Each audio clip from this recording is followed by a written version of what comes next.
Welcome to the People's Law School. My name is John Brinkley and I'm a trial lawyer. I'm also a member of the Alabama Association for Justice as well as the Alabama Criminal Defense Attorneys Association. Tonight,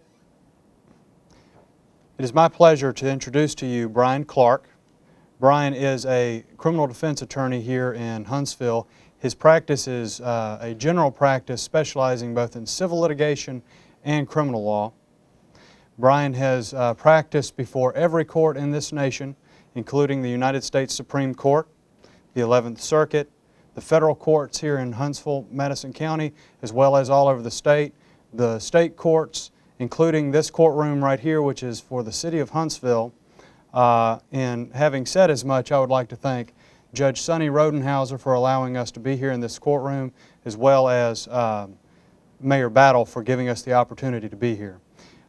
Brian Clark is a wealth of knowledge. You're going to find him to answer many of your questions that you have, and some of those that you're probably even afraid to ask. He's practiced law here in Madison County since 1999. Prior to that, he had been a JAG officer at Maxwell Air Force Base, which is a federal prison, you might know. Mr. Clark has also been an educator here in North Alabama after having graduated from the University of North Alabama. He and his wife Shannon have 3 children, Rachel, Caleb, and Josh. They're all educated here in Huntsville, Madison County, and he has a lovely family, and I know that's going to be one of the things that y'all find most compassionate about Brian, as he is a family man. I see him telling his children each time he's with them that he loves them, which is an important attribute to have when you're dealing with someone's liberty. One of the things that I have learned after working with Brian is he doesn't blow sunshine in his client's face, because he knows that that's not his job. Brian deals in capital murder cases, sex offender allegations, all the way down to petty crimes and violations. Some of the things that he has done, people find aberrant as far as what the allegations are against the individual, but what he's doing is he's standing up for our rights that are constitutional in nature, and he's protecting every single one of us. The minute that the little man starts to have his rights whittled away, who's next? It could be me. And for that, I will tell you that I'm eager to hear what Brian has to say, and it's my pleasure to introduce Brian Clark. Thank you all, and appreciate inviting me here tonight. It's interesting that, as John pointed out, I was a member of the United States Air Force JAG Department, and it was about 17 years ago. I had my last tour. I was down at Maxwell Air Force Base, and my wife, Shannon, she's from Huntsville originally, and we decided, well, we're going to separate. It was our 3rd tour, and we'd figured out our kids. It was time to get out, and we wanted to make sure that they were going to graduate in the back here in Alabama. And so I started flipping around, and I forget what cable network we had down there, but I saw this show, and it was the People's Law School, and I started seeing this guy, Alan Brinkley. And I said, well, look at that. And I said, my wife said, is that a toupee? I said, she goes, you can't have that much hair. And I said, yeah, it looks pretty bad. It's got to be a toupee. So we eventually move up here, and I bump into him, and I think I referenced that. And eventually we moved next door. I actually bought a building from him. So, and every day I'm proud and honored to be next door to the Brinkleys. And eventually then I met John, and I said, Shannon, I said, he's even got a son, and he's got a dark brown toupee just like his. I said, it's amazing. I said, they shop at the same place. But no, it's a great honor to have them as neighbors, thrilled to call them friends. And John and I have actually tried some cases together, and both fantastic trial attorneys, and it's just an honor to have them there. As John had mentioned, I've done a lot of trials, and it's funny, and this is just, especially anybody here, I love the law, and I love it almost every single day. I've got a trial that's starting tomorrow morning at 9, and when I leave here, I'll go back and I'm going to settle down and continue to prep for the case. And for me, and for those out there that are thinking, hey, can I do it? And it's like, well, try. It's it's just one of the most rewarding professions out there. I can't tell you how much I get out of it. And even though it's long hours and a lot of stress, I can't think of a more rewarding career. And for those that have concerns, I mean, I was 28 years old. I applied, I got in, and even then I thought I had it made. Just for those of you that maybe aren't the best writers in the world, I'll tell you this, and now that I've been doing it for 20 plus years, you take a class called legal writing. And my legal writing instructor, I'll never forget this day, she was the speech writer I went to University of Alabama Law School, and my legal writing instructor, that was the only class she taught, but she was a speech writer for the president of University of Alabama.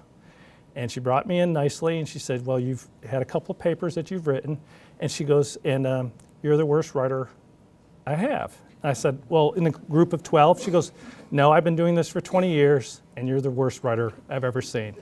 And I said, well, it's nice to be number one at something. I've topped the class apparently there. And I say that now, but looking back, it was a tough day. I mean, to think that you're the bottom of the barrel. And the important thing was, you know, you just work hard at it and you keep working. And I did okay in law school despite that. You just keep working harder. I actually married an English instructor. My wife Shannon is an English instructor, and with her 20 plus years of tutelage and just keep applying yourself, I've been able to steal enough motions and work product from other attorneys apparently to get by. But just, you know, working hard at it, and you can do it. And there's a lot of people I think that give up that could actually do it, and they need to. So my plug there is, if you're interested in it, look into it and don't give up. Real quickly, just because I think most people want to know a little bit about it, because you're all here and watching this program. I was in law school. The dean was a reservist in the Army, and he was one of the top government contract lawyers in the Army Reserves. And he talked about government contracts. It was interesting to me. I applied to the United States Air Force, and I got accepted. And I actually did it right while Desert Storm back in 1991. Desert Storm was kicking off. I got in, and one of the reasons government contracts appealed was I'll be in a room reviewing contracts and basically saying, is this legally sufficient or not?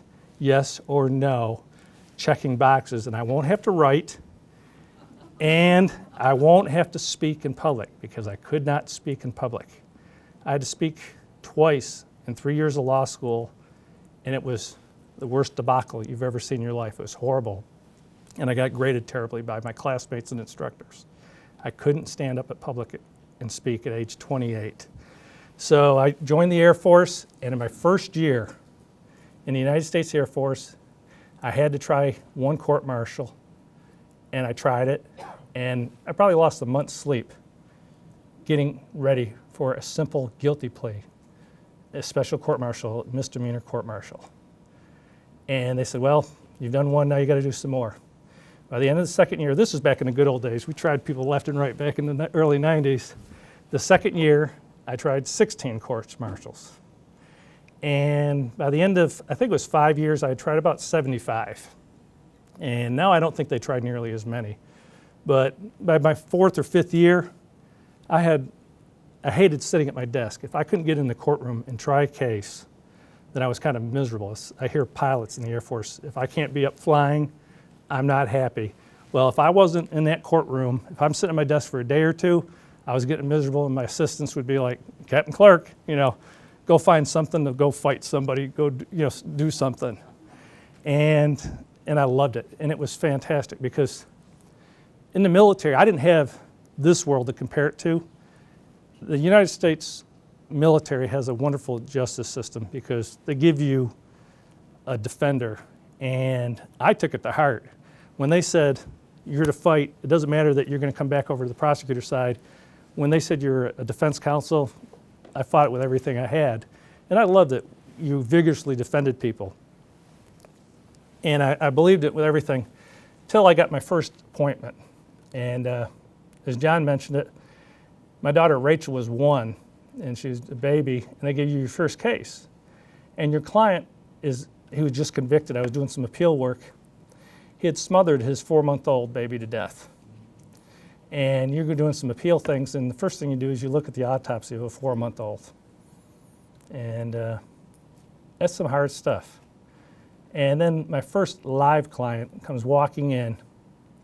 And this is the most important lesson I take, and I learned this one quick. This is what the justice system about is my client had taken a 2-year-old, and he took it, it was his stepchild, and he took it, and he took the 2-year-old and he dipped his baby's feet in a deep fryer.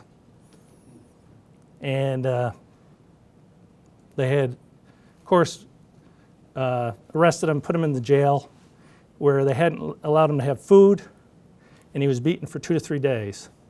And he came into my office, and he stunk, and he was starving, and his first sergeant just kind of rolled him into my office. And I ignored him for about 15 minutes, of which I am, to this day, just ashamed. I let him sit there, and I was just appalled at him. And the lesson I learned was the whole world's against your client when you're a defense attorney. He needs one person supporting him. And then he told me the story. The little boy had jumped into the tub, mom was gone, the boy jumped in the tub, the water was too hot, it burned his feet, they started to blister, and this young man, fairly ignorant young man, was from rural Georgia, and guess how his mother taught him to treat blisters? Rub butter on them. So when he rubbed butter on them, it smelled all oily. So when he called for an ambulance, or when he took it to the doctor, I forget whether he took it to the doctor or ran it, called an ambulance, they smelled all that grease, and they assumed he did it. And he was barely articulate enough to get it out. You could barely understand him. They assumed he dipped the 2-year-old in the deep fryer. So they had him arrested, took him to the jail where they beat him and didn't feed him for days because he was so horrible. And here I am, appointed his attorney, and I've already condemned him. And it took him about 15 minutes to get the story out where I could understand it. And he was innocent. But I mean, you know, you think about, you put yourself in his place, or worse yet, not even his place, his family's place. He's in the military. He's been beaten and not fed. They couldn't even get a hold of him. And he's given he's given a right to an attorney. And what does his attorney do? He prejudges them. And so I talked to a friend of mine, and Don, he's here in town. He mentioned, he goes, by the way, you might want to, you know, no matter what the facts are, you might want to stay in your client's corner. Everybody else is against him. How about you stick on his side until, you know, the end? And even if he did it, he still got a right to have an attorney there. So those are some of the lessons I learned very early. And but that's just my take on it. As the defense attorney, that's your job. And you've taken an oath to do it, so honor your oaths. As the prosecutor, and this was the other side, your job is to make sure all of you are safe. And boy, I love that. You know, the oath, I was never prouder than taking an oath as the prosecutor in the Air Force. There, you're going to protect the base. Out here, we've got U.S. attorneys, we've got district attorneys, and we got city prosecutors that prosecute here. And they've taken an oath to protect you all.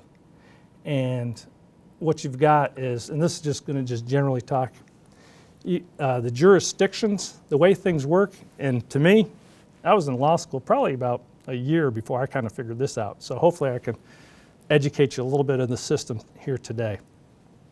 We've got two systems. You've got the civil system with the Mr. Brinkley, Alan does, and that's where he brings down the big dollars with his big lawsuits. That's the civil system. So if I, this handsome gentleman here, if I slap him, then I've assaulted him, and Alan can go to court and he can sue me in civil court for an assault type injury. And what that's going to do is that's going to restore this man through the civil system, through an assault. He sues me, and that's going to put him back to the way he was financially through a monetary reward, or an award, I'm sorry. Okay? That's the civil side of the justice system that we have. The parts that I'm talking about today is the criminal system. And what the criminal system does is a number of ways. We're out there to, same thing as assault, but what would happen there is you're going to try and punish people for their criminal acts. It's the same thing, physical act is a slap, but now we got a criminal assault. And there, depending where we are, I'm going to be prosecuted. And the theory behind it is we want to stop that type of behavior. And the way you do that is you can punish me, and if I'm bad enough, I'm going to go to jail. And a couple principles behind it are, hey, if other people hear about it, they're not going to do it because they heard Brian Clark, wow, he got arrested and he got convicted, he went to jail. So other people are going to be deterred. If I get punished, I'm going to stop doing it. And there's just a whole bunch of good ideas in having people prosecuted like that. The jurisdictions are fairly complicated to me, and try and break them down as simple as I could. We're standing right here in Huntsville City Court. A simple assault like that, we call that a misdemeanor. If I shot him, that's going to be a more serious offense. That'd probably be like assault in the first degree. That's a felony. Felony's more serious, misdemeanor's more simple. If you commit a misdemeanor in the city of Huntsville, this is Huntsville City Court, where do you think a misdemeanor is going to be tried? Huntsville City Court? Sound like a logical? Okay. Misdemeanors in the city of Huntsville come to Huntsville City Court. If you get a misdemeanor out in the county, here in Madison, or if you're in Birmingham, a misdemeanor out in the county of Madison County is going to be tried in Madison County District Court. If you're out in Jefferson County, they're going to go Jefferson County Court. A misdemeanor in Birmingham is going to go to Birmingham City Court, Montgomery likewise. So misdemeanors, the lower level cases, if it's in the city, it goes to the city court. If it's out in the county, it goes to the county court. And that's the district court. Those are the low levels. Okay. Now, the idea is that here in these courtrooms, you can, hopefully these lower cases, they can be moved along quickly. And those cases, you don't get a jury trial right the first time, and they can process them because a lot of these people are just going to pay fines. And the idea is you want to process them along. Okay? The more, there's some other courts, juvenile court, but that's more for the juvenile, so we're not going to get into that. But so the more serious offenses, a felony, the easiest ones to describe are robberies and, let's see, burglaries. All burglaries and all robberies are felony. That's a more serious crime. Those cases, those are all going to go to your county courts because those are the higher courts. So they start off in the district court and they just start there and they work their way up, but they go to the very top because they have a right to a jury. You get the jury at the circuit court. So you start off at the district court. If you commit a felony in the city, that starts off at the district court with a felony exam. We're going to talk more about that in a second. So misdemeanors in the city, start in the city. Misdemeanor in the county, start in the county. All felonies start out in the county because the county courts are the higher court system. Okay? It's complicated. Go ahead, ask the questions. Is that your circuit court for Alabama? I'm from Maryland. Right. And we have our district and we have our circuit court. Correct. So that would be the circuit court. Correct. The question was the circuit court is, that's the state court system here in Alabama. Right. The state court system is, we start off with the district court, that's the lowest court, and the circuit court. But the circuit court's the court where our trial courts, where you're going to have a jury trial, the right to the jury trial, and that's where you're correct. And different states, like in New York State, the appellate courts they're inverted there. The Supreme Courts, it's upside down in New York State, for instance. District courts are your money courts, basically. That's where all your money rolls in to support the court system. Correct. Yeah, they and the money rolls in, like you said. City courts does pretty good too. Yeah. I'm sure of that. They do a lot of traffic, and traffic courts make a lot of money. So. Is that a hierarchy or sequence of appeals, or you said the courts? Right. I'm going to get, the question was the hierarchy of appeals. We're going to get that a little bit further along. I'm going to try and explain the sequence, Yeah. and then we'll talk about the appeals at the end. Well, the question is, then does the sequence apply just to the original case? You end up with a jury trial, or does the sequence apply only if the first level is appealed? There's a couple of appeals. I'll touch on them real briefly now. If you get a misdemeanor in city court, and you come here to city court, and you try your case, and you're not happy with it because you don't have a jury trial, you have a right to appeal it to circuit court and have a jury trial there. Okay. And likewise, if you have a felony, and your case goes through all the way up, and you have a jury trial, and you don't like the results there, then you can appeal that, but it's a different type of appeal, because that's more of a written appeal. Okay, well, these are criminal, so what about on the civil side? That's a whole different ballgame. I mean, you're gonna get to that. No, Yeah. you don't do that. Right. Okay. So, the question was, though, on civil, you were asking about the civil appeals, and yeah, it's a complicated enough. We're going to just try and stick with this. But you have a right to an appeal, whether it's a misdemeanor in district court or a misdemeanor in city courts. You have a right to a jury trial. Anytime the government, any form of government wants to try and convict you of a crime where you're facing jail time, you have a constitutional right to a jury trial. So you basically get a trial. It's called trial de novo. You can say, I appeal it, and you have 14 days to perfect that appeal. Post your, say, I appeal it, and put your appeal bond up. It's an important right. Okay. Here's something that's, and real quick, just because this is, I think, real important, and it's more important now, and people are seeing it. Federal court, people, and these are coming up more and more. There's some federal places here, especially in North Alabama, and, well, even Montgomery. If you drive onto the base mistakenly, like Gate 9, if you make the wrong turn, Research Park, and drive on the Rideout Road, or whatever they're calling it now, and go into Gate 9, you don't have to get to the gate, and you're on federal property, and it happens all the time. Maxwell Air Force Base, same thing. The gates are within federal jurisdiction. So if you don't have a driver's license, you've just committed a federal offense. It's a misdemeanor, but you're going to federal magistrate's court. That's a federal misdemeanor. Especially if you've been drinking. That's a federal DUI. Here in North Alabama, Wheeler Refuge is federal. Little River Canyon. What was the other one I wrote down? Let's see. And this one has been coming up a lot. Taking arrowheads from Native American burial grounds. I've had 3 cases, I think, in the last year and a half. And you can get horrendous fines because you go out over by Decatur, and one of the estimates to repair, somebody drove a truck out and left tracks on there. And I think between the archaeological repairs, estimates, all that, it was over $100,000.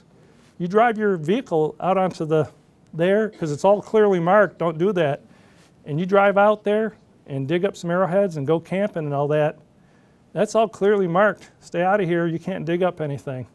But that's a federal offense, and anywhere in the state of Alabama, I mean, those things are marked, and you got to be careful about that. They don't mess around. TVA, the feds, they'll get you, and they'll prosecute you, and you're looking at jail time if they catch you. And they're catching them. I had one recently.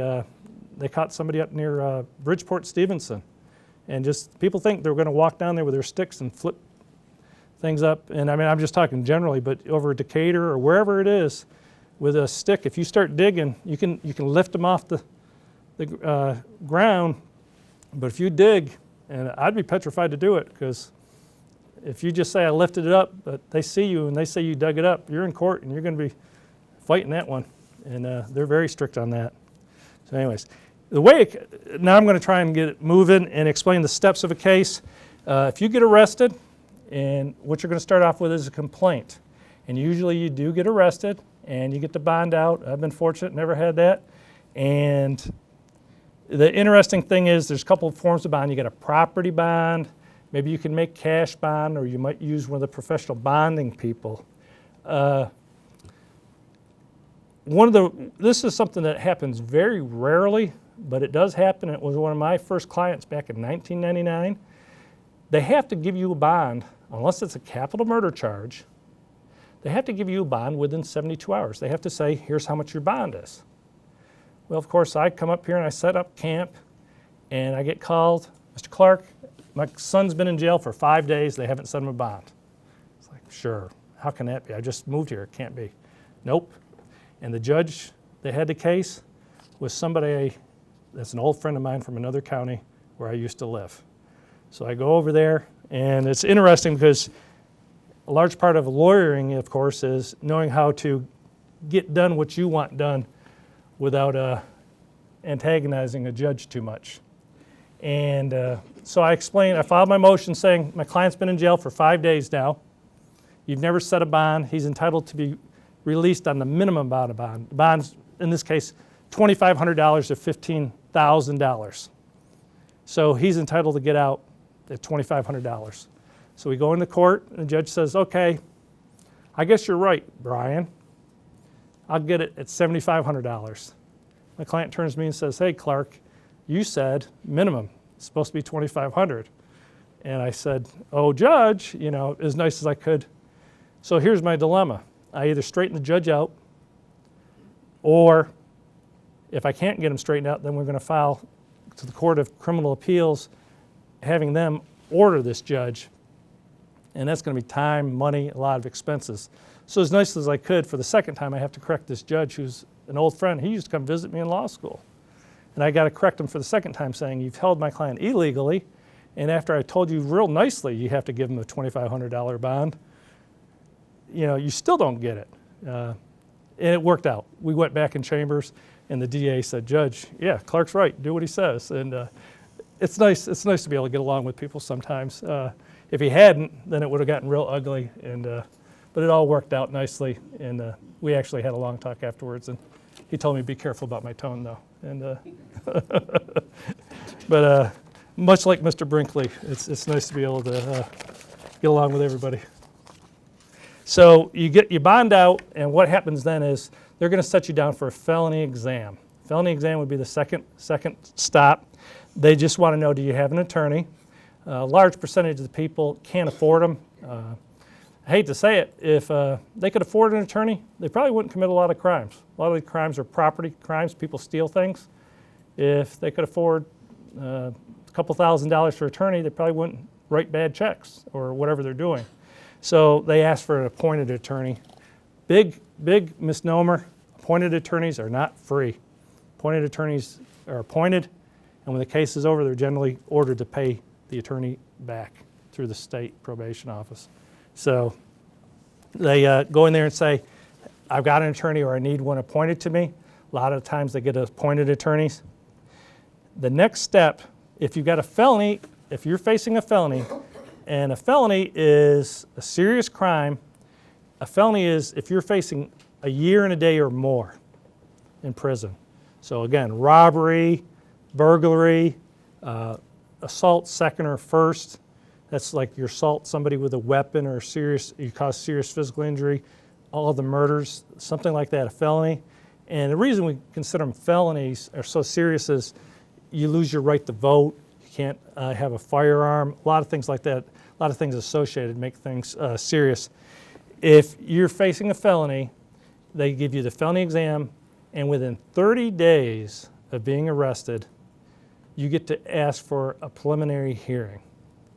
And you've heard it probably a lot, but a preliminary hearing is a fairly significant stage in your case, because what it does is it permits you to basically ask for the evidence that the state has against you.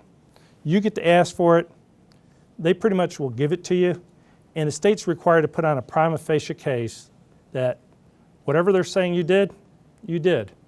Most of the time it's nothing more than an officer saying, we got a report that in this instance Brian Clark struck the handsome man in the face with his fist, and he suffered injuries. And then it occurred in Madison County, Alabama. And that'd be about it. And so the judge would say, you got anything, Mr. Clark? And I'll sit there and say, you taking down my notes? It's like, nope. Judge says, I find probable cause. Slams the gavel. Case is then bound over to the grand jury. And that's one way to do it. Here in Madison County, a lot of times what we do is